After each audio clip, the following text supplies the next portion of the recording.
ये वीडियो देखने से पहले हमारे चैनल को सब्सक्राइब करें, लाइक करें और शेयर करें। नमस्कार दोस्तों, स्वागत है आपका इंडियन एकेडमी श्री गंगानगर के यूट्यूब चैनल पर। मैं महेंद्र बिश्नोई आपके लिए लेके आया हूँ लाइब्रेरी की क्लास, जो अभी हमारा एग्ज़ाम पेंडिंग है उसके लिए। इसके अलावा जो स्टूडेंट अभी लाइब्रेरी की तैयारी कर रहे हैं उनके लिए लेटेस्ट जो अपडेट है उसके साथ, इसके अलावा जो स्टूडेंट कोटा यूनिवर्सिटी से या इग्नू यूनिवर्सिटी से बीलीव और डीलीव कर रहे हैं उसके लिए मैं लाइव क्लास जो टेक्निकल की है, क्लासिफिकेशन और कैटालॉगिंग की, वो इंडियन एकेडमी से शुरू हो रही है। इसके अलावा मैं आज फर्स्ट हमारी डेमो है, उसके अंदर मैं लेके आया हूँ आपके लिए 5 लॉज ऑफ लाइब्रेरी साइंस।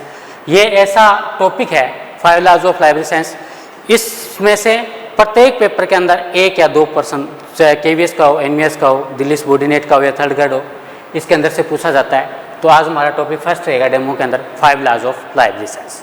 बात करते हैं 5 लॉज ऑफ लाइब्रेरी साइंस की। ये नियम है,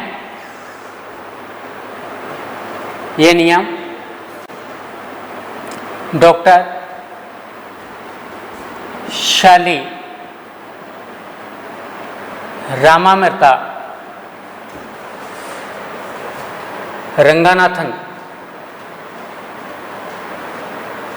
द्वारा प्रदान किए गए थे।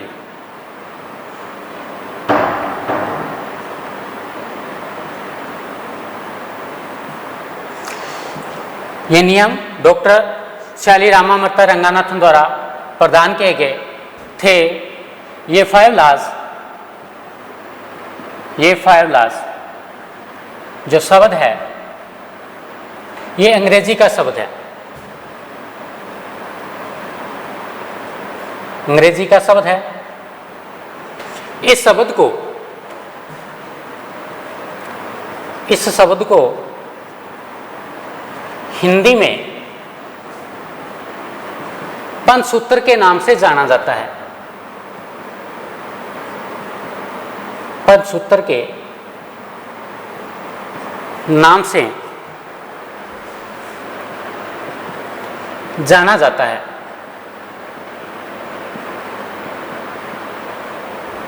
सबसे पहले कोई हम काम करते हैं तो उसकी कल्पना की जाती है। ऐसा ही काम डॉक्टर एस आर रंगानाथन ने किया था। इन नियमों की कल्पना, इन नियमों की कल्पना सन 1924 ईस्वी में की गई थी। सन 1924 ईस्वी में की गई थी। इन नियमों का प्रतिपादन, इन नियमों का प्रतिपादन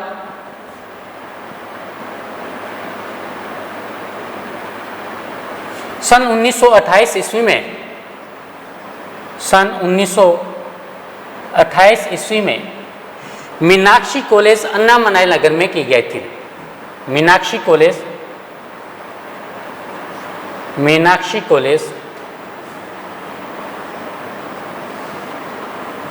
अन्नामलाई नगर में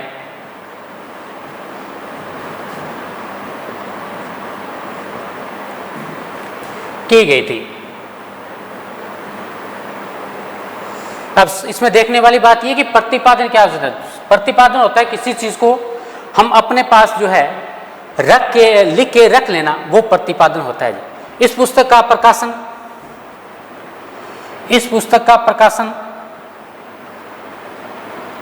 प्रकाशन,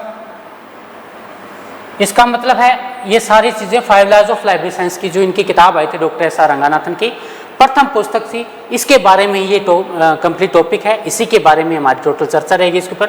इस पुस्तक का प्रकाशन सन 1931 ईस्वी में, सन 1931 ईस्वी में द मद्रास लाइब्रेरी एसोसिएशन द्वारा, द मद्रास लाइब्रेरी एसोसिएशन द्वारा, लाइब्रेरी एसोसिएशन द्वारा मद्रास से किया गया था जी, मद्रास से किया गया था।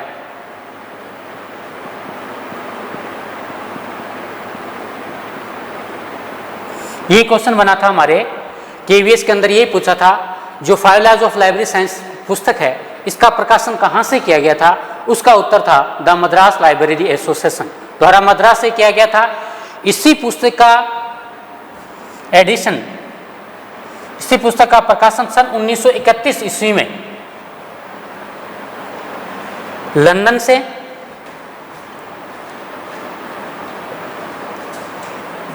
द एडवर्ड गोल्डस्टोन लिमिटेड द्वारा किया गया था जी। द एडवर्ड गोल्डस्टोन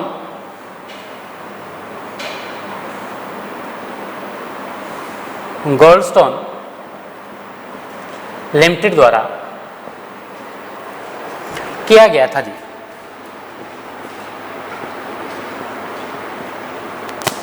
इस पुस्तक का मीडियम है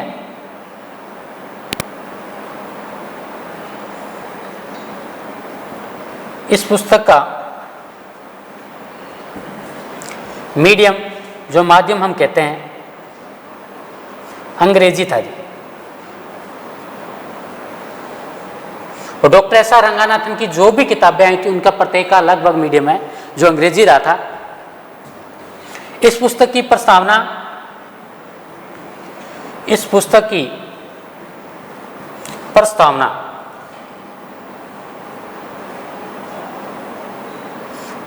जिसको इंग्लिश के अंदर बोला जाता है फॉरवर्ड, पीसी सिया स्वामी अय्यर द्वारा लिखी गई थी जी। पीसी शिवा स्वामी अय्यर द्वारा लिखी गई थी। इस पुस्तक की भूमिका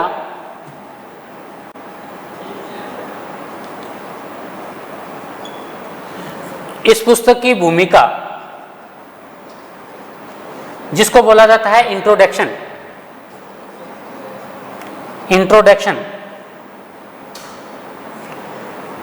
WCB शेयर्स द्वारा लिखी गई थी।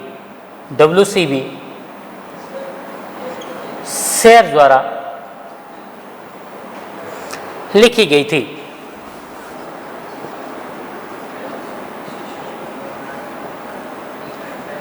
इन नियमों का प्रयोग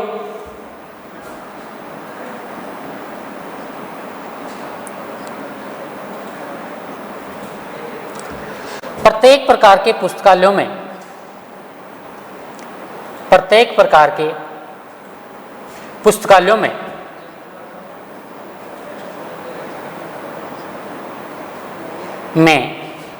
किया जा सकता है।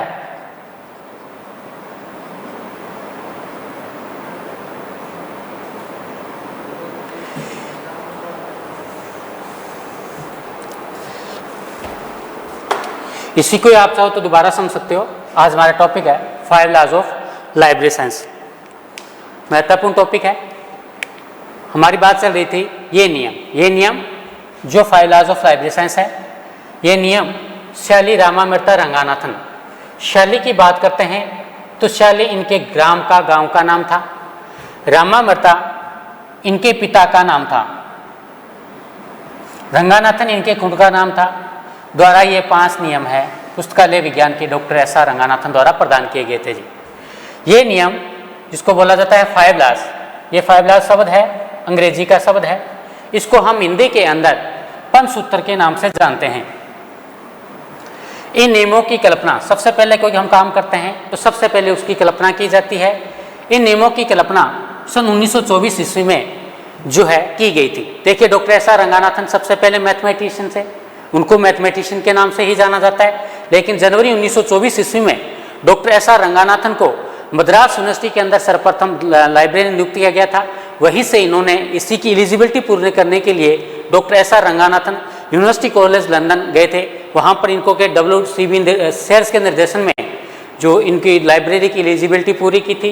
वहीं पर ही सन 1924 ईस्वी में जो इंग्लैंड गए डॉक्टर एस आर रंगानाथन, उन्होंने लाइब्रेरी सिस्टम को देखा तो उन्होंने कहा कि इसके अंदर सुधार की आवश्यकता है। इसी को मध्य नजर रखते हुए डॉक्टर एस आर रंगानाथन ने पुस्तकालय विज्ञान के 5 सूत्रों का वहाँ पर है जो सबसे पहले इन्होंने कल्पना की थी सन 1924 ईस्वी में। इन नियमों का प्रतिपादन क्या चीज होती है?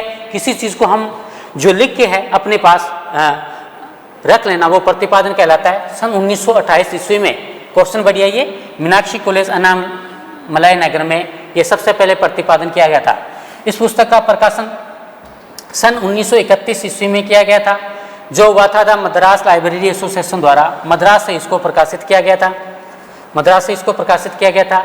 इसी पुस्तक को जो 1931 ईस्वी में लंदन से भी प्रकाशित किया गया था, जिसका नाम था, प्रकाशन संस्था का नाम द एडवर्ड गोल्डस्टोन लिमिटेड द्वारा इसको लंदन से भी प्रकाशित किया गया था जी। इस पुस्तक का माध्यम इंग्लिश था, अंग्रेजी के अंदर प्रकाशित हुई थी। इस पुस्तक की प्रस्तावना को इंग्लिश के अंदर बोला जाता है फॉरवर्ड। पैर पे प्रस्तावना है, यहाँ पर पैर से आप कह सकते हो कि पीसी शिवास्वामी अय्यर द्वारा इस पुस्तक की प्रस्तावना लिखी गई थी। इस पुस्तक की भूमिका के अंदर बात करते हैं, इंट्रोडक्शन इंग्लिश का यूज है। WCB शेयर्स द्वारा इसकी जो है इंट्रोडक्शन भूमिका लिखी गई थी। WCB शेयर्स का पूरा नाम विलियम चार्ल्स बैरविक शेयर्स था जी। विलियम चार्ल्स बैरविक शेयर्स था, जो डॉक्टर एस आर रंगानाथन के लाइब्रेरियन गुरु के नाम से भी इनको आप कह सकते हो। WCB शेयर्स द्वारा इसकी है जो भूमिका लिखी गई थी। ये नियम प्रत्येक प्रकार के पुस्तकालयों में इनका प्रयोग किया जा सकता है। ये नहीं कि ये जो नियम है सिर्फ पब्लिक लाइब्रेरी के अंदर प्रयोग होंगे, या एकेडमिक लाइब्रेरी के अंदर प्रयोग होंगे, या स्पेशल लाइब्रेरी के अंदर प्रयोग होंगे, ऐसी कोई बात नहीं है। प्रत्येक प्रकार के पुस्तकालय, यदि ऐसा कोई क्वेश्चन बने तो इन नियमों का प्रयोग कहाँ किया जा सकता है? तो प्रत्येक प्रकार के पुस्तकालयों में 5 लॉज ऑफ लाइब्रेरी साइंस का जो प्रयोग किया जाता है। इन नियमों का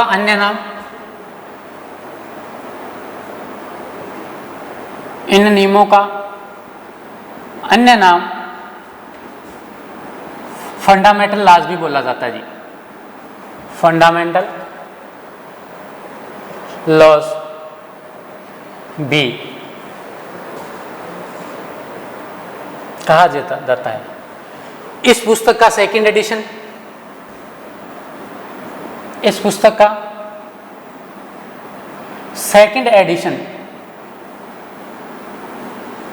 सन 1957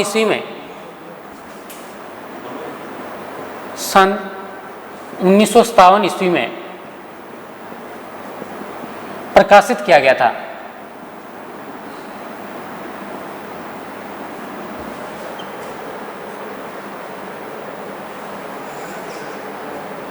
प्रथम नियम,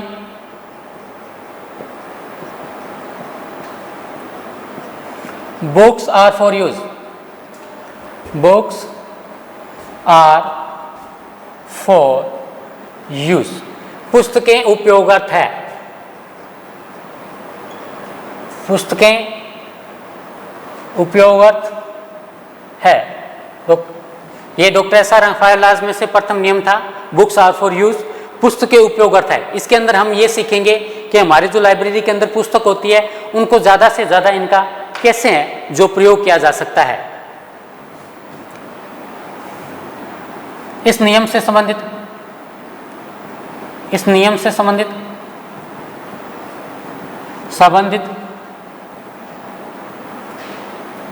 डॉक्टर एस आर रंगानाथन के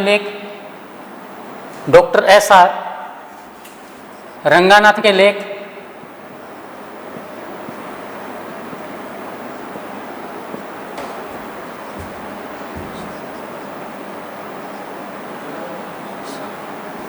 scientific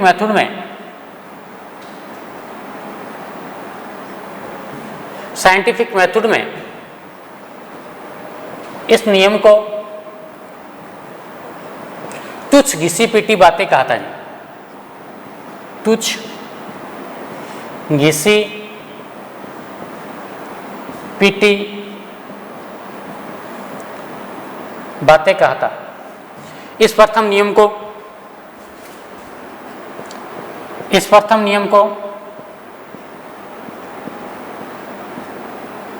doctor S R Ranganathan ने अपने मैथमेटिशियन गुरु एडवर्ड बी रोस को समर्पित किया था, को समर्पित किया था।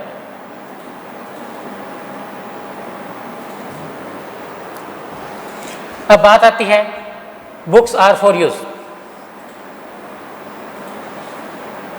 इसके अंदर देखिए, जरूरी नहीं है कि एक पुस्तकालय के अंदर सिर्फ बुक्स ही है जो प्रयोग के लायक होती है। पुस्तकालय का प्रत्येक डॉक्यूमेंट्स, आज के सबसे ज्यादा जो इसकी जगह नाम प्रचलित है वो डॉक्यूमेंट्स, मतलब प्रलेख, प्रत्येक प्रकार का प्रलेख होता है वो पुस्तकालय के लिए प्रयोग होता है। इसीलिए हो सकता है डॉक्टर एस आर रंगानाथन ने प्रथम नियम के लिए ये बात जो बोली हो कि तुझ घिसी पिटी बातें हैं, बुक्स के लिए बोली हो। अब बुक्स के लिए अलग अलग विद्वानों ने अलग अलग शब्द दिए हैं। बुक्स के लिए अलग अलग विद्वानों ने अलग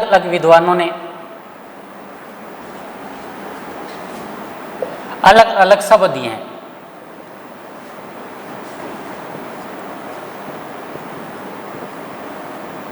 लेकिन ध्यान रखना, ये सभी नाम आएंगे, ये बुक्स की जगह जिन व्यक्तियों ने दिए हैं उनके नाम है जो आएंगे। सबसे पहले बात आती है डॉक्यूमेंट्स की। डॉक्यूमेंट्स, ये नाम दिया था माइकल गोरमैन ने, ये नाम दिया था माइकल गोरमैन ने। ये माइकल गोरमैन वही व्यक्ति थे जिन्होंने ये बोला था, जो हम कैटलॉगिंग के अंदर मेन एंट्री बनाते हैं, मेन एंट्री को इन्होंने ही मेन एंट्री को पुरानी तकनीकों का अवशेष कहा था जी, पुरानी तकनीकों का अवशेष कहा था। डॉक्यूमेंट्स की जगह जो 2004 के अंदर वेब ई रिसोर्स,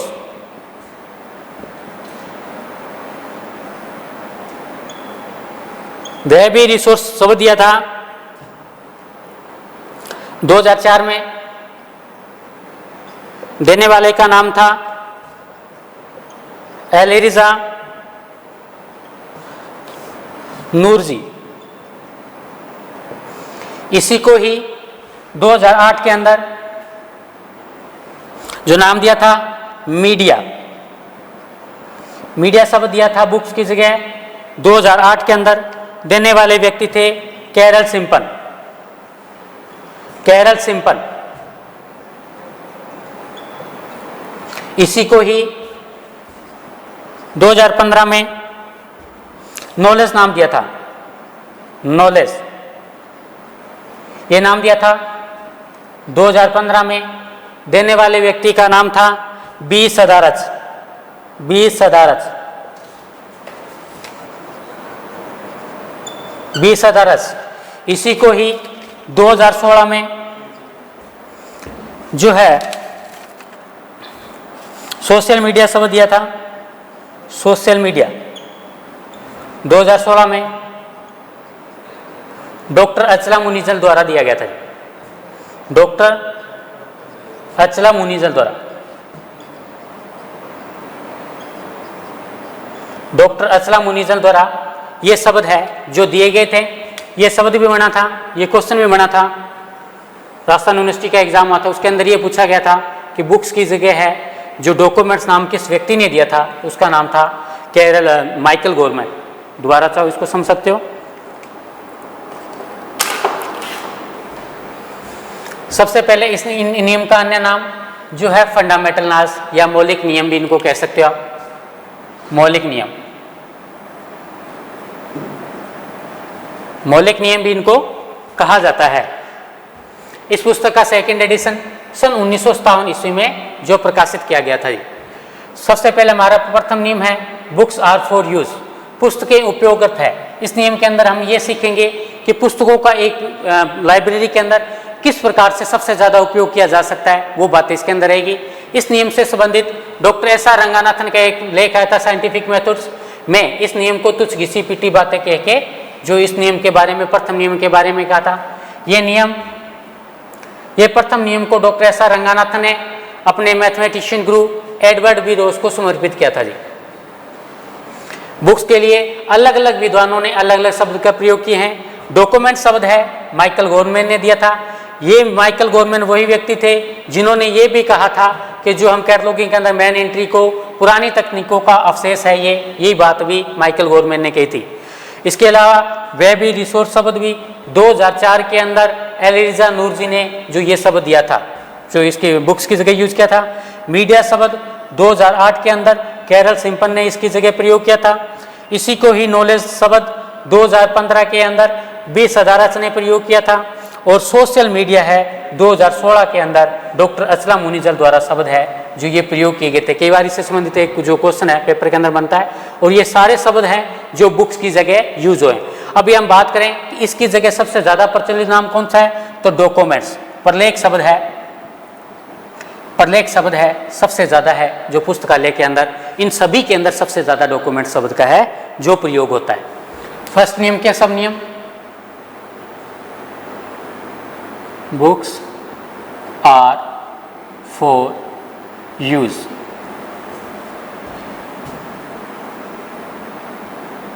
पुस्तकें उपयोगार्थ है। इस नियम के हमने ये सीखना है कि जो हमारे पुस्तकालय के अंदर पुस्तक है उसका सबसे ज्यादा कैसे प्रयोग कराना है। तो सारी बातें ये रहेगी। सबसे पहले जो है किसी भी पुस्तकालय का स्थान निर्धारण किया जाता है। पुस्तकालय का स्थान, पुस्तकालय का स्थान जिसको बोला जाता है location of library, location of library. दूसरा इसके अंदर आता है पुस्तकालय का समय, पुस्तकालय का समय। तीसरा इसके अंदर आता है कर्मचारी लाइब्रेरी। 4 नंबर इसके अंदर आता है, 4 नंबर आता है पुस्तकों के उपयोगार्थ जेलसाजी।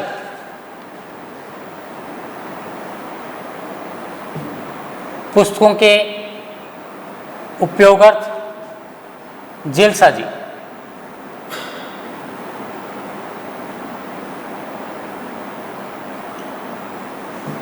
5 नंबर इसमें आता है पुस्तकालय का भवन, पुस्तकालय का भवन एवं उपकरण। 6 नंबर आता है पुस्तकालय का प्रचार जिसको आप कह सकते हो पब्लिसिटी। इनको विस्तार से दोबारा समझो। नियम प्रथम है हमारा जिसके अंदर जिसका नाम है बुक्स आर फॉर यूज, पुस्तकें उपयोगार्थ है। इसमें हमने ये सीखना है कि हमारे पुस्तकालय की जो पुस्तकों को कैसे सबसे ज्यादा उपयोग कराना है। सबसे पहले इसके लिए क्या निर्धारण किया जाता है, कोई भी पुस्तकालय हो पुस्तकालय का स्थान निर्धारित किया जाता है, लोकेशन ऑफ लाइब्रेरी। जैसे हम पुस्तकालय का इतिहास पढ़ते हैं, इसके अंदर एक समय ऐसे था जैसे मतलब पुस्तकों को जंजीरों में जकड़ के रखा जाता था या बहुत एकांत स्थानों पर होता था, या जैसे हम पढ़ते हैं इसके अलावा हमने पढ़ा है कि पुस्तकालय के ऊपर विशेष वर्ग का अधिकार था। तो ऐसा सिस्टम आज नहीं है।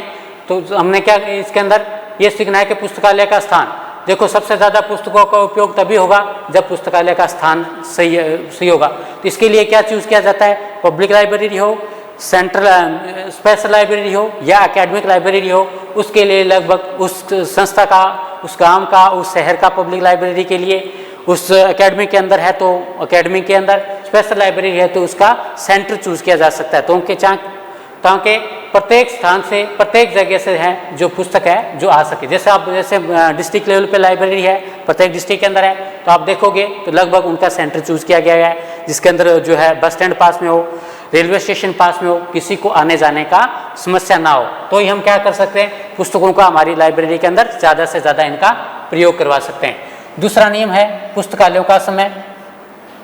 पुस्तकालयों का समय भी बहुत महत्वपूर्ण योगदान देता है। स्पेशल के अंदर देखो एकेडमी का समय कम होता है, लेकिन हम बात करें पब्लिक लाइब्रेरी का, पब्लिक लाइब्रेरी के अंदर समय जो है लगभग पाठकों के अनुसार ही उसका जो रहता है। और जो एकेडमिक लाइब्रेरी होती है, इससे अलावा जो पब्लिक लाइब्रेरी होता है उनका जो है टाइम पीरियड भी अधिक होता है, ताकि प्रत्येक पाठक जो जाके पुस्तकों का ज़्यादा से ज़्यादा प्रयोग कर सके।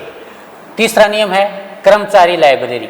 देखो, उपयोग हमने किसका प्रयोग कराना है? पुस्तकों का सबसे ज़्यादा से ज़्यादा प्रयोग कराना है। इसके लिए हमें क्या चाहिए? सबसे बड़ा योगदान होता है कर्मचारी का।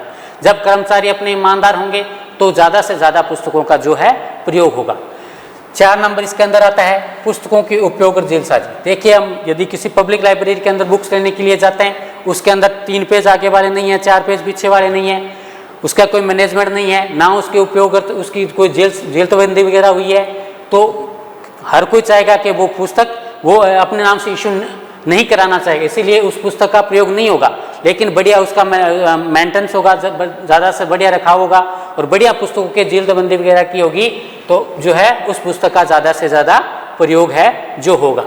इसके अलावा पुस्तकों के उपयोग कराने में ज़्यादा से ज़्यादा पुस्तकालय का भवन और उपकरण सबसे ज़्यादा महत्वपूर्ण होते हैं। किताबें बढ़िया हैं, लेकिन कई बार बैठने का मन होता है, हम किताबें पढ़ते हैं, वहाँ का भवन बढ़िया नहीं है, फर्नीचर बढ़िया नहीं है, जो टूल्स वो यूज़ करें बढ़िया नहीं करें, तो भी जो है पुस्तकों का प्रयोग बहुत कम होगा। इसीलिए इन चीज़ों का भी ध्यान रखा जाता है। इसके अलावा पुस्तकों का ज़्यादा से ज़्यादा प्रयोग करने के लिए क्या चाहिए? पब्लिसिटी और प्रचार है जो करना चाहिए। ये तो था हमारा नियम नंबर प्रथम। इसी के बाद आता है नियम नंबर द्वितीय, सेकंड नियम। नियम नंबर 2, नियम नंबर 2, नियम number every reader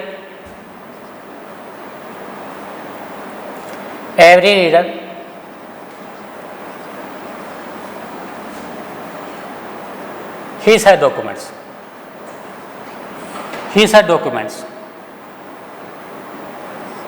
every reader, प्रत्येक पाठक को उसका अभिलेख मिले। हिंदी में बोलेंगे, प्रत्येक पाठक को उसका अभिलेख मिले।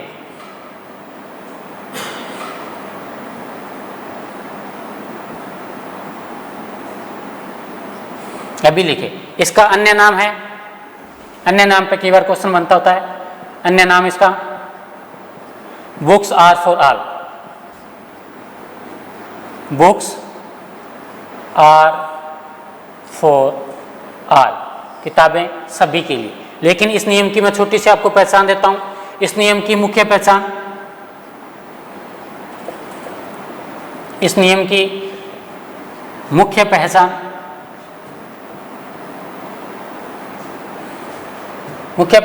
इसके अंदर 2 शब्द मिलेंगे आपको, ऑब्लिगेशन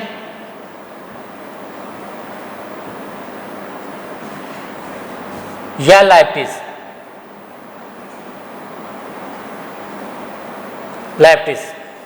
कर्तव्य या ऑब्लिगेशन या आपको लाइबिलिटीज शब्द मिलेंगे। इसके अंदर हमने ये समझा है कि जो भी पाठक आए उसका अभिलेख मिले। तो इसके अंदर इसके सब नियम,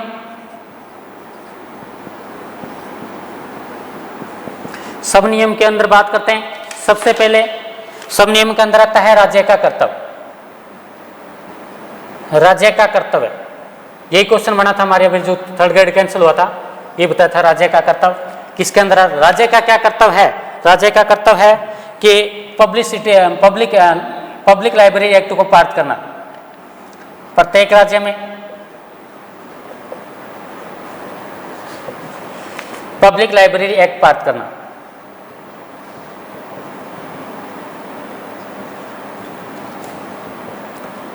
एक्ट पारित करना, ये पूछा गया था कि पब्लिक लाइब्रेरी एक्ट पारित करना किस नियम के अंदर आता है? उसका उत्तर था जो है एवरी रीडर हिज अ डॉक्यूमेंट्स के अंदर आता है। दूसरा इसके अंदर आता है पुस्तकालय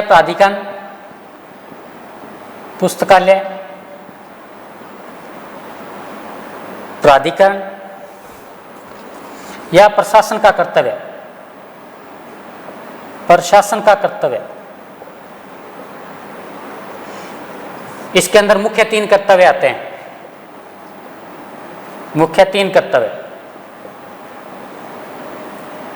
कौन कौन से हैं 3 कर्तव्य? एक आता है पुस्तक चयन संबंधी कर्तव्य।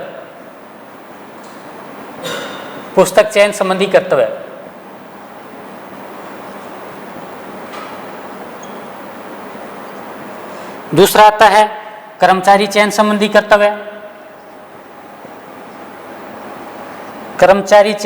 कर्तव्य।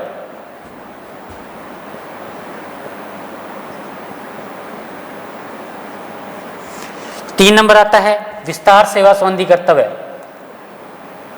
विस्तार सेवा संबंधी,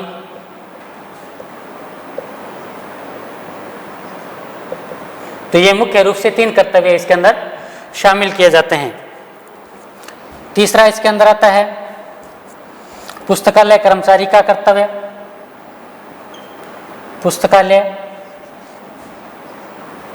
कर्मचारी का कर्तव्य, जहां पर पुस्तकालय कर्मचारी का कर्तव्य होगा वहां पर पाठकों का भी कर्तव्य होगा। पाठकों का कर्तव्य,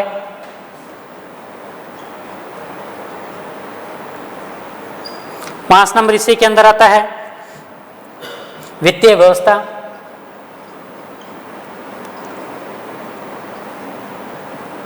6 नंबर इसके अंदर आता है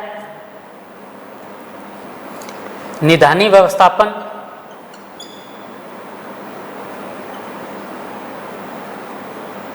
जिसको बोला जाता है सेल्फ अरेंजमेंट। 7 नंबर आता है अपूपा। 7 नंबर आता है अपूपा। अपूपा बढ़िया है, इसके ऊपर क्वेश्चन बना था, 3rd ग्रेड के अंदर भी बना था, और ये निदानी व्यवस्थापन और अपूपा वाला क्वेश्चन के इसके अंदर भी ये बना था जी। इसको आप विस्तार से समझो। नियम 1 समझा दिया ना। नियम नंबर 2 की बात चल रही है। एवरी रीडर, एवरी रीडर मतलब प्रत्येक पाठक, हिज अ डॉक्यूमेंट, जो भी पुस्तकालय के अंदर पाठक आए उसको उसका अभिलेख मिलना चाहिए। ये बात हम सीखेंगे नियम नंबर 2 के अंदर, जिसको प्रत्येक पाठक को उसका अभिलेख मिले।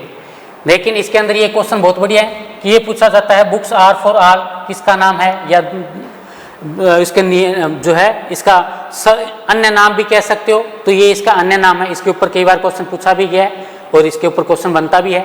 इस नियम की मुख्य पहचान मैंने आपको क्या बताई है। इस नियम के अंदर 2 शब्द लगेंगे, कर्तव्य, ये कर्तव्य शब्द आ रहे हैं, ऑब्लिगेशन शब्द मिल सकता है आपको, अंग्रेजी के अंदर लाइब्रेरी शब्द मिल सकता है। मुख्य पहचान है इसकी 2 नंबर नियम की। इस नियम के सब नियम कौन से हैं? राज्य का कर्तव्य। अब राज्य का क्या कर्तव्य होता है? जिस पुस्तक भारत के अंदर बात करें तो लगभग 19 राज्यों के अंदर अभी पब्लिक लाइब्रेरी एक्ट पारित हुए हैं। जिनके अंदर नहीं हुए उनके अंदर पब्लिक लाइब्रेरी एक्ट पारित करवाना, ज़्यादा से ज़्यादा उनको जो है बजट देना, ज़्यादा से ज़्यादा उनको पैसा देना, ताकि ज़्यादा से ज़्यादा पब्लिक लाइब्रेरी का विस्तार हो सके। ये प्रत्येक राज्य का कर्तव्य है और पब्लिक लाइब्रेरी एक्ट पारित कराना राज्य का कर्तव्य के अंदर आता है। और ये किस नियम के अंदर आता है? Every reader his her documents, नियम नंबर 2 के अंदर आता है। ये हमारे 3rd ग्रेड का क्वेश्चन, अभी एग्जाम कैंसिल हुआ था उसके अंदर ये क्वेश्चन था, उसी का उत्तर यही था। इसके अलावा और हमने क्या करना है, और इसके अंदर 2 नंबर आता है पुस्तकालय प्राधिकरण और प्रशासन। अब ये प्राधिकरण और प्रशासन कौन होते हैं? जो पुस्तकालय का मैनेजमेंट करते हैं, उनका क्या कर्तव्य होता है? मुख्य 3 कर्तव्य इसके अंदर शामिल किए गए। कौन कौन से 3 कर्तव्य है? सबसे पहले हमने इस नियम के अंदर क्या सीखना है कि जो भी पाठक आए उसको उसका अभिलेख मिलना चाहिए।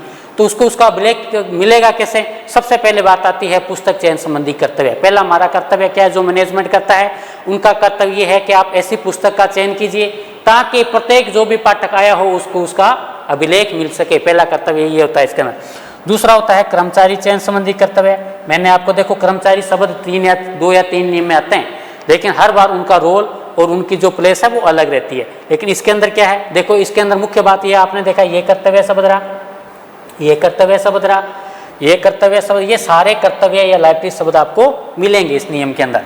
कर्मचारी चयन संबंधी कर्तव्य के अंदर क्या था? देखो कर्मचारियों की बात करते हैं तो एक पुस्तकालय के अंदर 2 प्रकार के कर्मचारी होते हैं, प्रोफेशनल और नॉन प्रोफेशनल।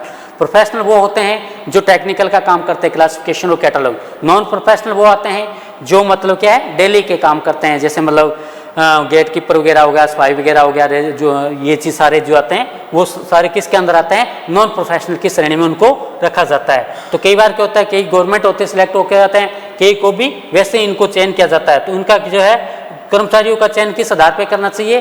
कि उनकी योग्यता हो, इसके आधार पर करना चाहिए। चाहे का 2nd ग्रेड का इंटरव्यू हो, किसी का भी हो, तो ये बात कर्मचारी चयन संबंधी कर्तव्य के ऊपर लागू होती है। तीसरा नियम आता है इसके अंदर विस्तार सेवा संबंधी कर्तव्य। जो 3 जो है किसके कर्तव्य माने गए हैं? पुस्तकालय प्राधिकरण या प्रशासन के कर्तव्य के अंदर इनको सम्मिलित किया गया है।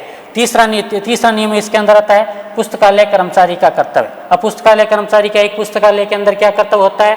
क्योंकि हमने क्या कराना है, प्रत्येक पाठक जो भी आया है उसको पुस्तक उसका अभिलेख मिलाना है उससे। तो कैसे मिलेगा? पुस्तकालय कर्मचारी, जो पुस्तकालय का कर्मचारी होगा वो अपने कर्तव्य का निर्वाह करेगा। तो क्या होगा? प्रत्येक पाठक को उसका अभिलेख मिलेगा। नियम नंबर 4, पाठकों का कर्तव्य। अब देखो, जहाँ पर पुस्तकालय कर्मचारियों का कर्तव्य होगा, वहाँ पर पाठकों का भी कर्तव्य होगा।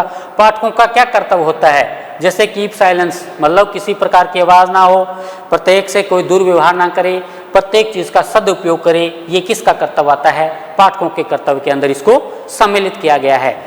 5वां नंबर आता है वित्तीय व्यवस्था।